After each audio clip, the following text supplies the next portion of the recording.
So we're going to talk about creating urgency and overcoming buyer reluctance. And before we get started with that, I would love for you to tell them a little bit about yourself, since we've had over 400 people watching. I know pretty much everybody knows Kelly Ann, but if you don't, here's the skinny on Kelly. So was that music on purpose before I started talking? I mean, it was definitely country, right? I was like, did Dana and Blair do that on purpose? Zach Williams, no, we've been playing some like inspirational stuff. I know. Okay, so I am from Owensboro, Kentucky. Got into the business in 2010. Fast forward 3 years into that. So I got in when I was reviewing the shift, I was like, oh my gosh, it's been 8 years since I've had to have these conversations. Yeah. Fast forward 3 years, I was number one in my board. We have a town of 60,000 people in the city and 40,000 people in the county. So my farm's about 100,000 people. Started when the realtor population in our board was about 140-ish, and now we have 215. I went back and did some research back in 10 when it did. We were so number one in my board, then went on to be number one with my previous franchise, Remax, in the state of Kentucky as an individual agent, doing about 142 real estate transactions with one assistant.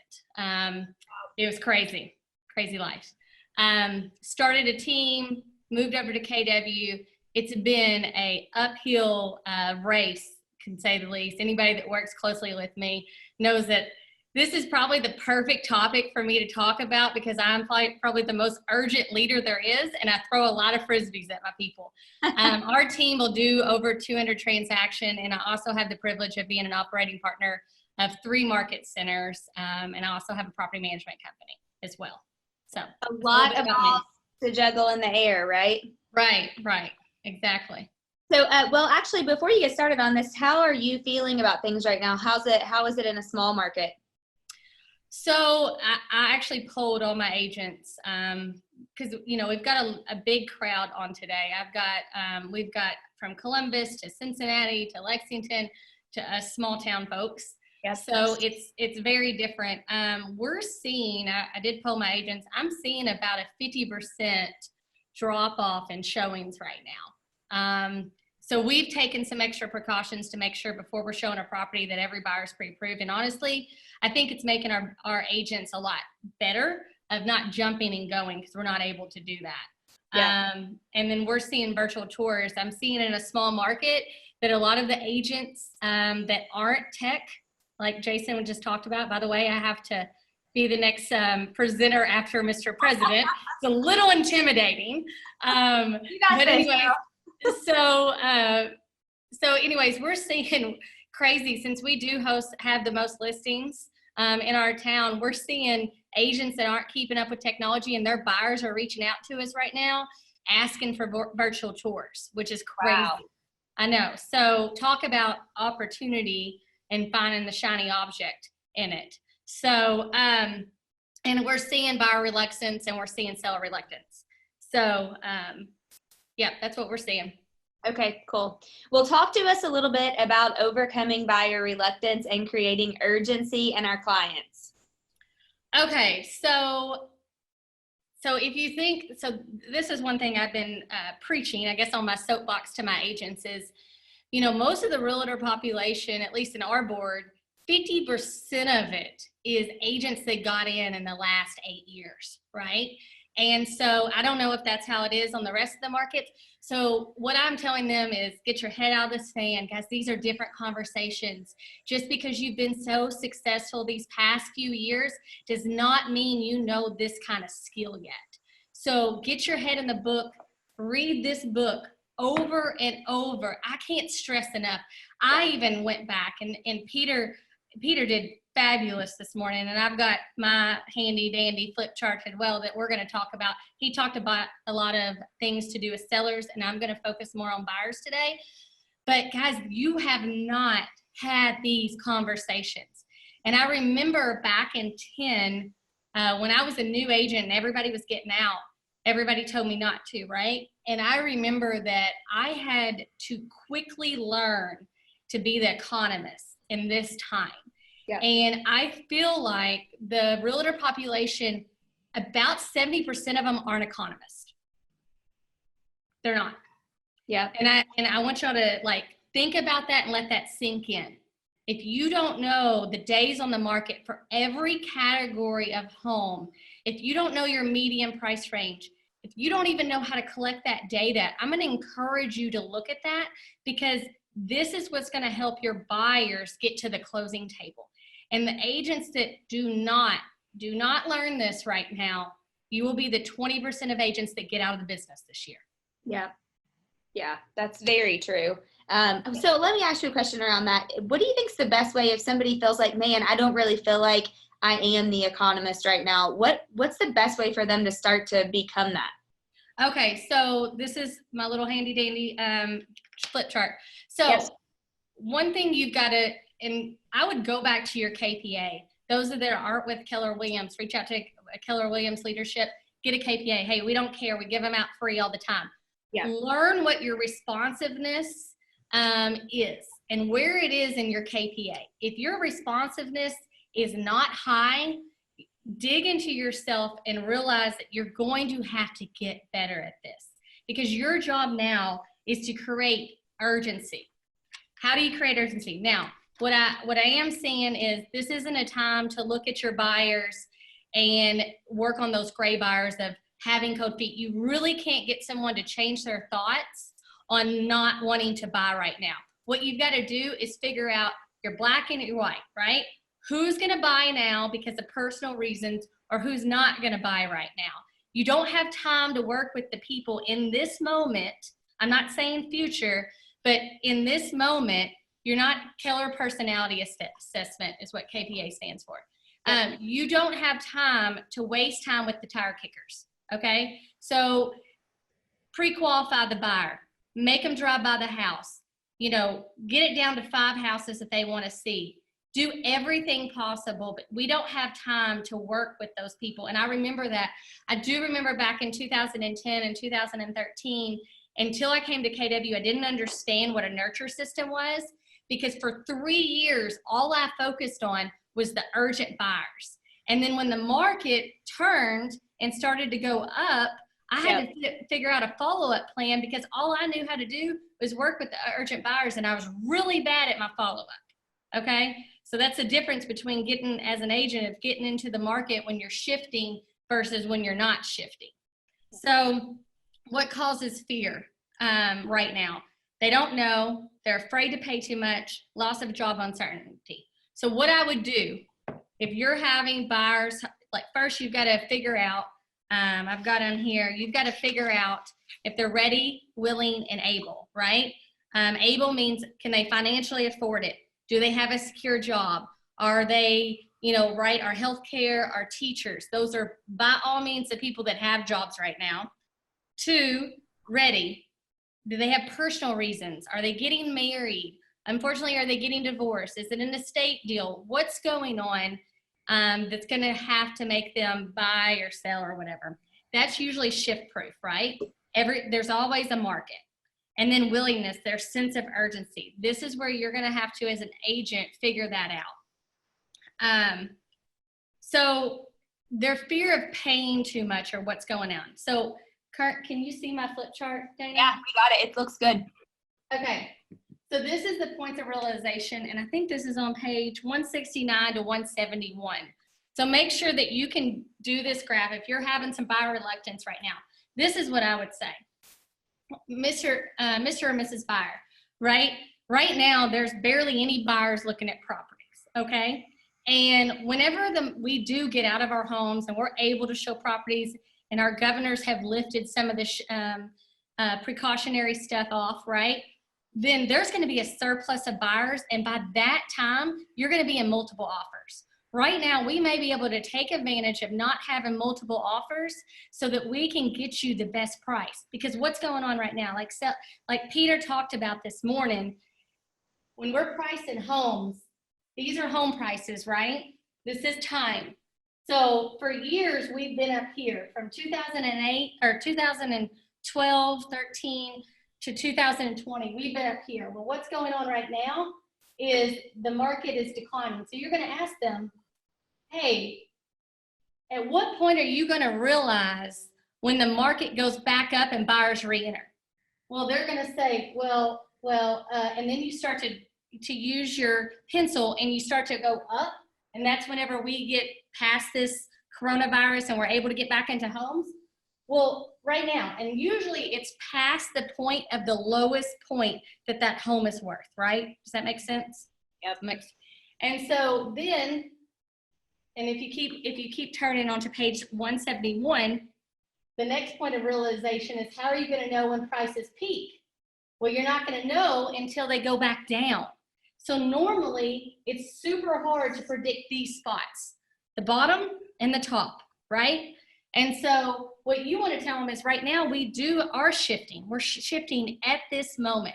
So let's get into the game when sellers can be more negotiable than ever right now. Because I don't know about you, but we're telling our sellers they got to fix everything and they better be negotiable. And like Peter said, when we get out of this, if home prices do drop a little bit, they're going to keep losing their value, right?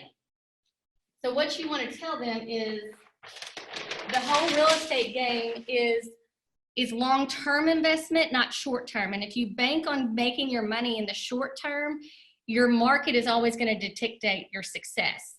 But home ownership, and I think Gary says it in one of the chapters, 60% of a person's net worth is in their home ownership. Yeah. So that's crazy. By the way, if you're a realtor, you need to go buy some rental homes and grow up your net worth, because if that's all we've got as our net worth, that's as you can see, most people in the stock market are hurting right now. So it's super impossible to be lucky in both categories, right? It's super impossible to be lucky in the buy and be lucky in the sell, okay? So what you want to educate buyers on is the unlucky zone is whenever they purchase a home for top dollar, right? Which could have been last year, guys. Mm-hmm. Right? Could have been last year. And the lucky zone is when it's at the drop dead lowest price it ever gets before it goes back up. So could that happen right now in this short amount of time that lasts for a few months? Absolutely. But once we get out and we're sick of being in our houses, I could be wrong. I hope I'm right. I feel like we're going to get an influx of buyers that are out there looking at property and more sellers, because some agents aren't able to have these conversations, right? So the lucky zone of buying at the right time. So we want to encourage the safe zone, and so they better act now. Those are my biggest things. The other thing is okay, so in a motivational interview of the KPA process, when we ask these questions, hold on one second. And is there anything that you think I skipped on that? No, that is awesome. The only thing that I was well, you go ahead and then I'll follow the question. What time are we, what we've got? We're good. We got 6 minutes. You gave me the chapter I feel like is the longest in the book, by the way. Peter said the same thing. Peter said, you gave me 20 minutes and I feel like I need 3 hours. I know. So tapping into their why, okay? This is what we call the needs analysis. Yep. For so long, we've been dropping and going, right? We get a call, we go show a property, all right? Back in the day, that wasn't possible. We sat down, we did a consultation. I see so many agents rush through this. If you're not good at buyer consultations, start learning how to do a good buyer's consultation of wants and needs, because what's going to happen is they're going to have to make their top 10 list, their top 5, whatever it is, and you're going to not manipulate them, but you're going to have to show them again of why this home is perfect for them, because they are going to be fear-based. It's not because, and if you would be lying to say that the media doesn't get into their head, their parent, their accountant, those people with that kind of thought process, is always going to get into this person's mind. So you have to be the economist. You have to be the person of reason, and it has to come from your mouth. So tapping into their why and the motivational interview part, it's crazy. I went back and read this chapter 3 times, and I'm like, we've been doing this since the early 2000s, and now we've got a personality assessment on it that says the same thing. So Gary says, why are you thinking about buying? Really, tell me more. Now, what will you do? What will that do for you?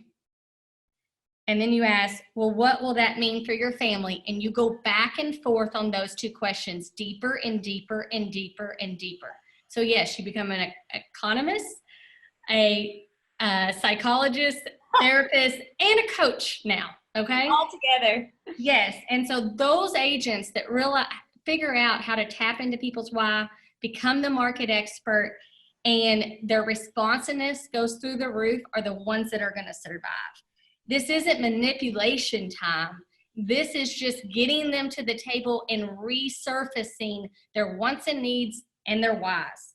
Another note I have is you're going to constantly have to be touching your clients so much more, and your transaction coordinators, and we're doing this on our team, we are doubling down on every single conversation right now to ease people because they are so uncertain, and you're a leader, and through this crisis, you've got to lead them through the closing table with confidence. If you don't know how to do this, reach out to someone who's really confident in these conversations. Yeah. I have so much more, but it looks like we're getting close, right? No, well, we have 3 minutes, and I do want to ask you a couple questions that people have. Do you feel that it's better for buyers to buy now or to wait a couple months to see if they can get it while the prices are dropping? Okay, so did you know that if rates increase, let's just say if rates increase by 1%, home prices lower by 10%, you know that that's the same monthly payment? And like Christy said before, buyers decide on their payments normally. So you could swing that around and you could say, hey, but what if rates go up, right? What if rates go up? You're still in the same market. You've got to make them understand, and you can't just tell them. You have to ask them very good questions. So I think it's a good time to buy now if you can practice precautions and be safe right now, because if this goes back up, they're going to have more competition until rates go up, because rates are what drives our economy right now. Yep. Oh, and I have one thing. So Kelsey on my team had a buyer. This is just something to put in perspective as a personal experience. And when you start having personal experiences, share that back with your people because it makes you have validity. Yep. So Kelsey said that she was showing property, and a buyer that she was showing it to was kind of trying to get this home. He locked in. They were kind of battling over $1,000 or $2,000. I think that was it. And he waited a day late, and his payment went up because that was like 10 days ago when rates went from really low to like 1.5 point difference, if y'all remember. And it was a $400 difference. Wow. She had to jump around and go find another lender that had a better program for a lower rate. So if that happens to you, I encourage you you're going to have to get creative. Yeah. That's okay. That is a really great point. And the rates are so, oh my gosh, it's like I just had a lender tell me that they were fluctuating so much week before last that he was like, I can't even keep up. I have so many people, because we were trying to buy something else. And he's like, I said, well, put me on the back burner for a minute, take care of all our clients first. Right. And then back to us. But it was crazy. Okay, so a couple more questions. Let's see. Just got relicensed after 10 years out of the game. Literally just passed the test a week ago. Where would you say that I should put most of my focus right now? Listings is the game, right? Listings and talking to your database and start building. I mean, Peter was on point this morning. He was. He was on point. And I am a listing.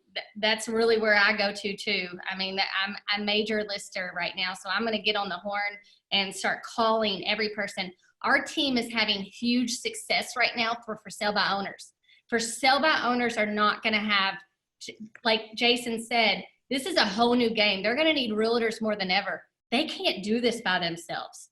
they have to have people listing their homes right now because they don't know how to take precautions, and real estate is exempt.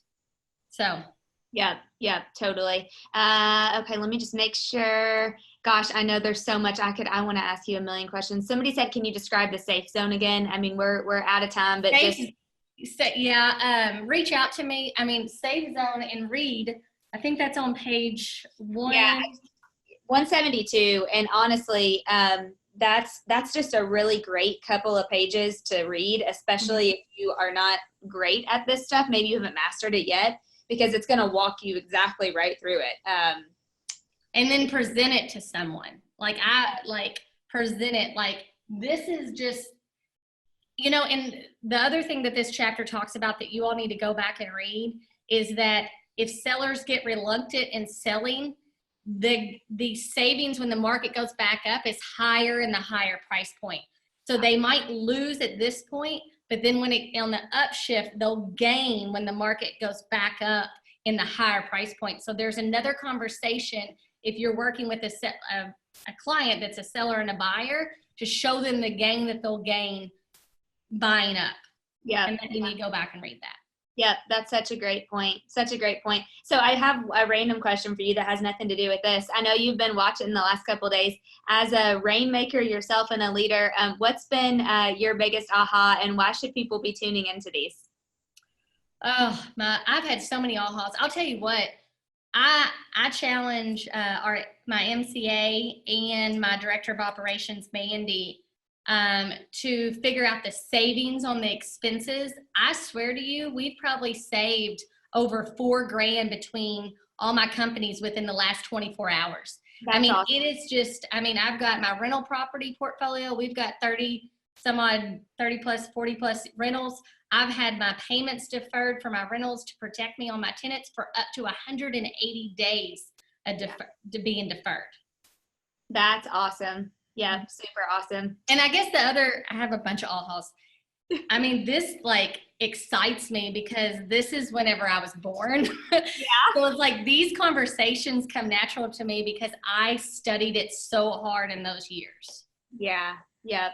Well, you crushed it. You're awesome at it. We appreciate you being on. Thank you so much.